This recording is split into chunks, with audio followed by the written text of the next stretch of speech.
চট্টগ্রামের পটিয়া উপজেলার ঐতিহ্যবাহী আমিরভান্ডার দরবার শরীফ প্রাঙ্গণে অনুষ্ঠিত হয়েছে মহান সাধক সৈয়দ আমিরুজ্জামান শাহের ১৪৯তম বার্ষিক উরুস শরীফ। গত ১৪ জানুয়ারি অনুষ্ঠিত এই উরুস শরীফে দেশের বিভিন্ন জেলা থেকে আগত লাখো ভক্ত অনুরক্ত অংশগ্রহণ করেন। উরুস উপলক্ষে দরবার শরীফ প্রাঙ্গণে খতমে কোরআন, খতমে গাউসিয়া, মিলাদ মাহফিল সহ বিভিন্ন ধর্মীয় কর্মসূচি পালিত হয়।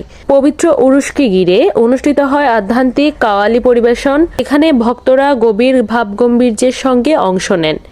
রাত শেষে আখেরি মোনাজাতের মধ্য দিয়ে শান্তিপূর্ণভাবে উরুস শরীফের আনুষ্ঠানিকতা সম্পন্ন হয়। দরবার শরীফ সূত্র জানায়, প্রতি বছর পহেলা মাঘ সৈয়দ আমিরুজ্জামান শাহের বার্ষিক উরুস শরীফ অনুষ্ঠিত হয়ে আসছে।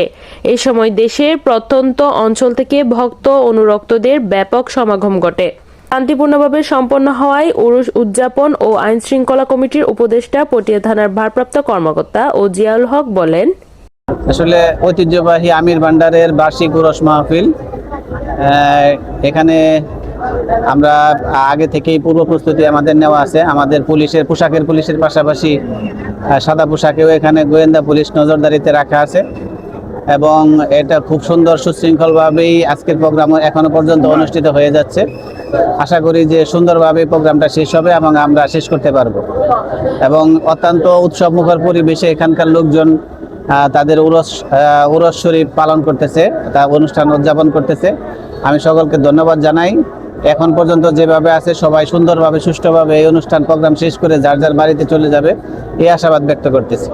প্রথম থেকেই আমাদের সুনির্দিষ্ট একটা ছক ছিল। আমাদের কমিটির মাধ্যমে আমরা আগেই জানিয়ে দিয়েছি যে এই প্রোগ্রামে আসলে অনৈতিক কোনো কিছু করা হবে না। যদি আমরা সেই ধরনের কোনো নিউজ পাই, যেই করুক সেটা আমরা আইনের আওতায় নিয়ে আসবো।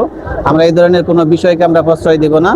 ধর্মীয় বিষয়ে রাখাই ভালো। এখানে যাতে কেউ অনৈতিক কোনো কাজ করতে না পারে সেদিকে আমাদের লক্ষ্য আছে এবং খেয়াল আছে এবং আপনাদের মাধ্যমে, আপনারা সংবাদকর্মীর মাধ্যমে জানাই দিতে চাই যে আপনারা এটা মানুষের মাঝে পৌঁছে দিবেন যে ধর্মীয় মাঝে যার কোনো অনৈতিক কাজ না হয়, সেটা যদি কেউ করে তাহলে আমরা সেখানে কোনো ছাড় দিব না।